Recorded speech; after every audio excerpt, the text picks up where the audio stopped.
Hey guys, and welcome back to my channel. So as I've been saying in my last couple of videos, if you hear buzzing in the background, that is literally my air conditioner. I think it is like almost 90 degrees outside today. It looks fine. It is 91 degrees outside right now. Whew, which is so gross. But yes, if you hear that buzzing sound in the background, that is just my AC. I literally cannot record without it because it just gets too hot in my studio. So sorry about that. Today, though, we are going to be doing my June 2023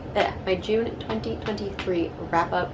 I know it's going up just a couple days later than it normally would, but I really wanted to get the videos that I put up right before this up before I did my wrap-up.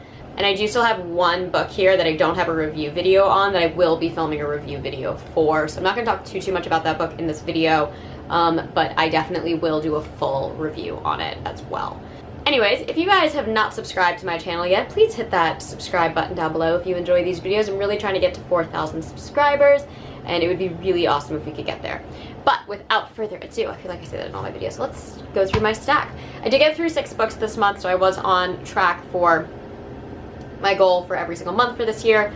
Unfortunately, I did have 2 palate cleanser books because I read one novel that was so hard to get through that I needed books to break it up in between. And I'm going to chat about those right now. So first up, I read The Little Book of Versace, the story of the iconic fashion house by, I think it's Laia Farron-Graves. I love these little books. I read The Little Book of Louboutin last year. They're just a cute little like history of the brand, and they also have a whole look into like the collections throughout the years the brand is known for, a lot of like the biographies of the faces of the brands. I really like Versace. I think Gianni Versace is an amazing designer. I really loved how Donatella Versace kind of took over after his untimely and tragic death. So this was very fun. This was a 4-star read for me though, because I do think it could have gone more in depth into the biographies of both Gianni and Donatella, but it did do a great job of explaining the overall history of the brand. And yeah, I picked this up after reading like maybe 25% of another book in here, and it was so hard for me to get through that I was like, oh my god, I need something that I'm going to enjoy reading to get through this other novel. And then lo and behold, I had to read 2 other books as well to like literally entertain myself to get through the 4th book that I read this month. But I'll get to that in a second. Because next up was Shooting Star by Joe R. Lansdale. Now I do have a full in-depth review onto this book. This is more of a short story because it's only like 43 pages long. Oh, I don't know if I said this. This was 4 stars for me, but this was 3 stars. And it's 3 stars because the way that Nightworms did an entire monthly box around this author, and I had never read anything by this author before, I really thought that I was going to be impressed with his short story, or at least find something like cool and original and unique in this. But if I'm being honest, the cover of this novella really gives you the whole story just in an image. This was interesting. I'm gonna read the back for y'all. It says, John Shaw just wanted to go fishing and live off the land. Now he's one of only a few survivors involved in a horrific crash between a locomotive and a flying saucer. Stranded in an unforgiving environment, desperate to survive, he and the remaining passengers must outrun and outsmart the alien life forms that are picking them off one by one. Packed into a tightly woven, ripping yarn, Shooting Star is a beautifully told story of survival and wit, as the clash between man and invaders intensifies and the end of the human race looms near. I just didn't find anything original in this. Again, I have a whole video where I really do like a deep dive into this, but this is a sci-fi story set in like, I want to say like the 30s. It's a little unclear. It has a lot of cliches that would have been prominent in writing in the 1930s that I don't think translate super well to today. I don't see a reason why this had to be set in the 30s. I think this would have worked perfectly fine set in modern day. The aliens are cool, I'll give it that. The visual on the inside of the ship, the way they function, interesting, cool, I like that. But I've seen these types of aliens done a bunch before. I've seen this kind of stranded in like isolated wilderness near like a small town that you have to try and get to done before. I've seen like the kind of Cylon-esque, are they human, are they not, done before. So there was just nothing groundbreaking in this book to me, and it was a fine read, but it wasn't anything mind-blowing, it wasn't anything innovative, it just kind of was. So it didn't really convince me to continue to read Joe R. Lansdale's work, but I don't know, I've read only 43 pages by the guy, so I don't really know what to do with that. But yeah, 3 stars, wasn't thrilled with that one.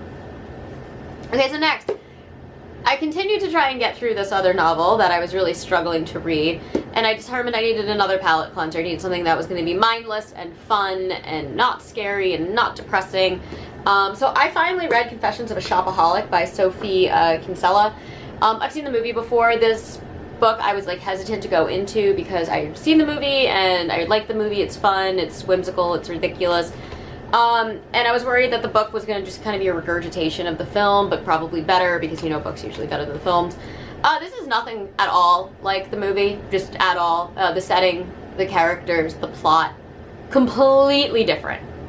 And I loved it. I absolutely loved it. It's ridiculous, it's unrealistic, it's over the top, it's absurd, it's fun, and I adored it. This was such a fun read for me, and it was such a good palate cleanser, and it's set in like London in like the year 2000, and so it has this like dated nostalgia to it, and like the price tags of things, especially like with inflation now, are so funny because I'm reading that and something's like super expensive and I'm looking at the price and I'm like, oh my god, that's so cheap. Like, that's so cheap, nowadays at least. But this was great. This is a really cool, like, if you're into like personal finance, but you're also into like fashion and shopping and just being really like girly, this is such a great read. It balances finance, especially like personal finance, so well. And I was stunned by that because it does so in a way that the film doesn't. And what I really appreciate about this is that our main character, Becky, unlike in the movie, she actually is really well versed in finance. She just doesn't care about it. She like has zero passion for it. So it's funny to see her go on these shopping sprees, but then have these crazy innovative ideas for like the finance world, which I think in the film she kind of stumbles upon, but in this she actually has like learned it and built up a career. So I really liked that. She is so fun, and I just loved this. I don't know if I'll ever read any more in the series, because again, series kind of make me hesitant, but I absolutely adored finally getting a chance to read this. It was just adorable, and this was 5 stars. Again, it's just a really fun kind of romp through just ridiculousness, and it's sort of a romance, but really, and that's on like the edge of the storyline, but I just adored this book. 5 stars. I don't think it has too much literary merit, but if you want a really fun like beach read, read it. And I've been watching Caleb Hammer like a ton on YouTube. If you haven't checked his channel out, he's great. He does like financial audits for people's personal finances. He's just really fun. Like if you like those videos, you probably will like Confessions of a Shopaholic. Okay, so next up, I went and read The Haunting of Alejandra by V. Castro. I do have an entire video of this book on my channel. This is the book that, to get through reading this, I had to read 3 other books in between because it was so hard to get through this. Now, I went in really hesitant about this novel to begin with because the last thing I read, and the only other thing I read by V. Castro, was Goddess of Filth, which I didn't love, but it was a novella, so it was easier to get through. And the number one thing that I've learned about V. Castro is I really don't like her definition of feminism.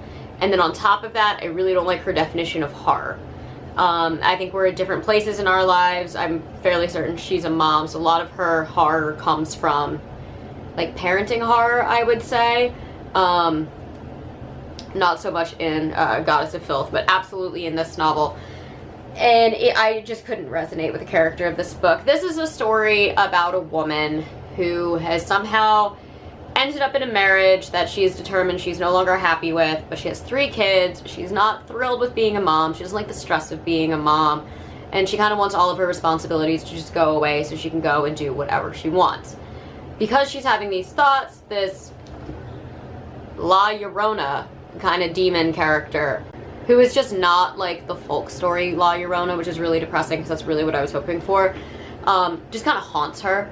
And then you find out that this demon like haunted all of the women in her family previously. So this book is like the story of Alejandra trying to overcome her like literal demons as well as like her figurative demons. and being paralleled to the women of her past who have struggled with similar things. It's just very, very, very depressing. It's not super scary. The only really like disturbing thing in it is probably the imagery for this La Llorona character.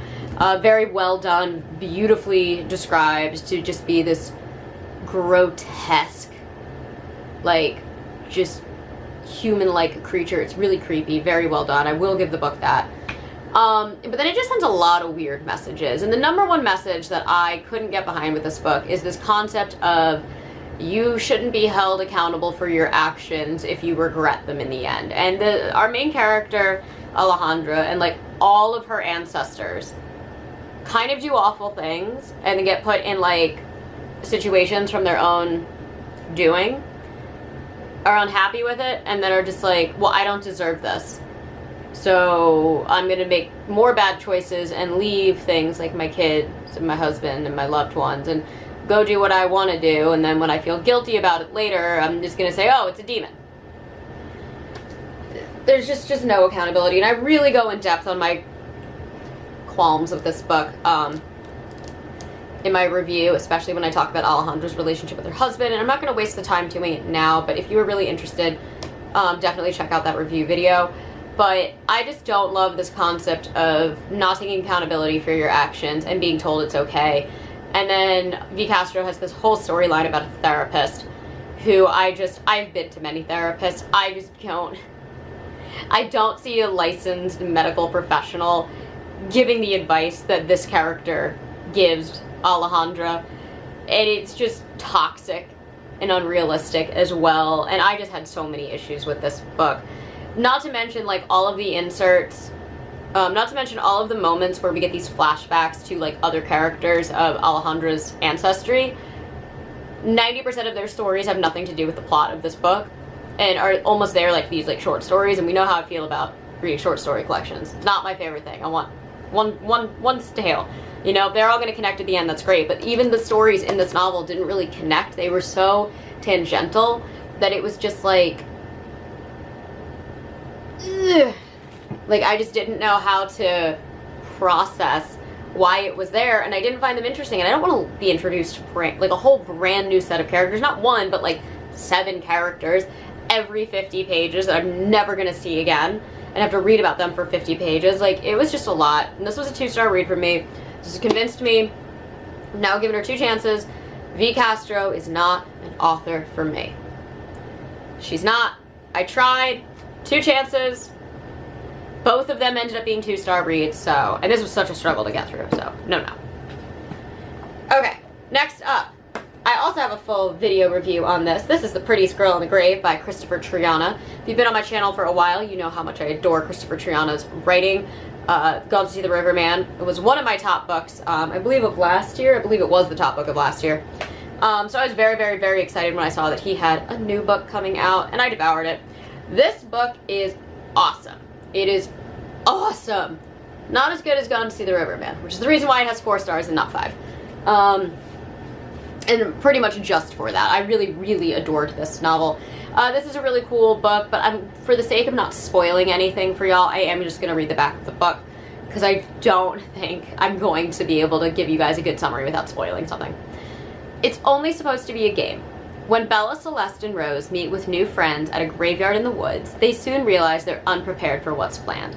At 20, Aubrey is older than the high schoolers, and she knows of a secret game that's been played by local girls for decades. It starts with personal questions, but quickly moves on to a test of courage as Aubrey guides them into an underground crypt. But even Aubrey doesn't know what they're really getting into. Bella's mother, Holly, may be the only one who does.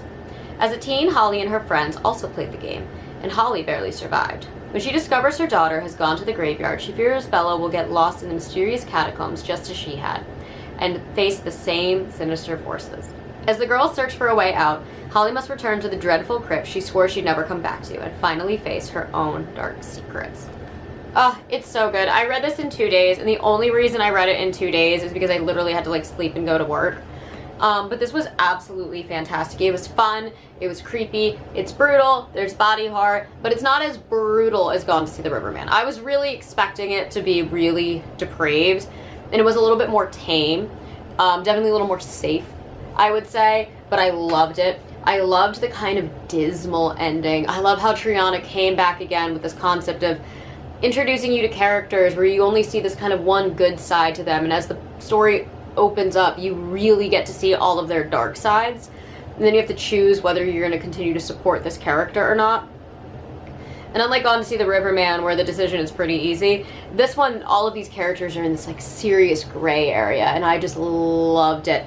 There's this really dark comedy to this story as well that's hinted at in Gone to See the Riverman, but way more present in this book. So you almost have this like lighthearted, whimsical feel as these girls are trapped in this absolutely devastating and horrific situation. And it just worked so well. This book is so original. And if you're fans of The Fall of the House of Usher, I think you'll like this because it pays some serious homage to it without ripping anything off. I loved this. This was fantastic. 4 stars literally only because it's not better than Gone to See the Riverman or as good. Gone to See the Riverman is still my favorite thing by him, but this was awesome. Okay, and last but not least, I read Sallow Bend by Alan Baxter. I am so happy I've got this book. This came in my Twisted Retreat. Why I'm so excited about that is because I was supposed to originally get it in a Nightworms last year. Something happened. We didn't get the book, and I was meaning to buy it, and then I didn't have to because Twisted Retreat gave it to us. I adored this. Adored this, adored this, adored this. This was a 5-star read for me, so I had 2 this month. Confessions of a Shopaholic and Sallow Bend. And objectively, if you take out the equation that Christopher Triana has written, Gone to See the Riverman, Pretty Squirrel in the Grave would have been a 5-star too. It was fantastic. But Sallow Bend, I'm not going to read the inside flap of this because I don't think it gives a great idea of the premise, but the carnival has come to the small town of Sallow Bend right around the same time that 2 girls have gone missing. The carnies are suspected of being the ones who have taken the girls, but lo and behold, they are not, and the girls return. But once they return, something is very, very different in the town, and a lot of tragic and accidental deaths start to happen. The story is told primarily through the perspective of our main character, Caleb, who has some kind of like, I don't want to say like a mental ability, but it's almost like a social anxiety, where he really, really struggles to be in crowds and to speak and communicate with people. And he's unsure of what it is. Doctors can't diagnose it, but he can kind of see through people and see who they are. I would almost say almost like a second sight, perhaps. And he teams up with basically like what I would imagine would be like the president of the PTA. I'm not gonna say any more about that, to try and solve what's going on. So we have that perspective of kind of the locals of the town. We get a couple of the perspectives of the detectives on the case who were originally looking for these girls. And then you get some of the perspectives from the carnies, who are, in fact, not exactly what they seem. This book has so many layers. It's a story you've seen a bunch, right? Carnival comes to town, something wicked happens. Chaos unfurls on a small town. I mean, if you've read Black Mouth by Ronald Malfi, it's the same premise, basically. But this was done in a way I had never seen before, and I loved it. I loved it, I loved it, I loved it. There's this element of, like, bizarre, supernatural, I don't want to say cosmic horror, but it is very weird. And I guess, in a sense, cosmic-y, but it didn't feel like cosmic horror, even though, like, the explanation's probably cosmic-y, but whatever. But I loved the setting, I loved the small town, I loved all of the carnival characters. They were so unique. I loved the way that Alan Baxter spoke about how that was run. I loved the history of the town. I loved how people were figuring out the history of the town and putting the pieces together and cracking the code to figure out what was going on. And this book was just so fun.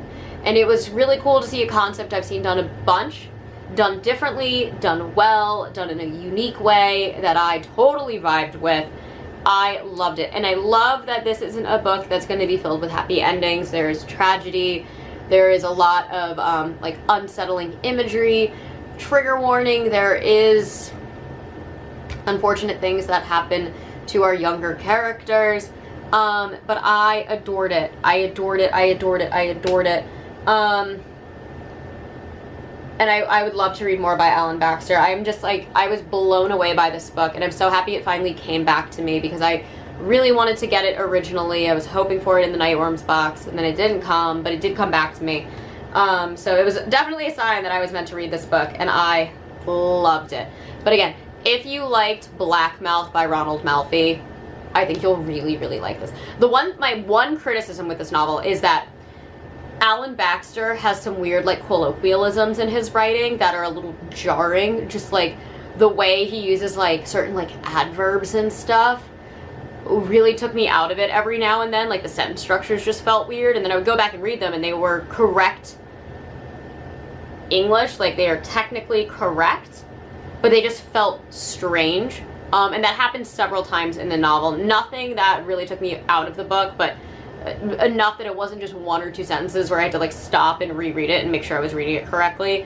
So literally, like, the nitpickiest thing I could say about this book, but I loved Sallow Bend, and I will be doing a full deep dive, in-depth review on this. It'll probably be my next video, so if you want to know more about Sallow Bend, be on the lookout for that. Anyways, that is all that I have for you guys today. As always, I post every Monday and Thursday, sometimes on Saturdays, and if you enjoy these reviews, please hit the like and subscribe buttons down below, and I will catch you all in the next one. Mwah.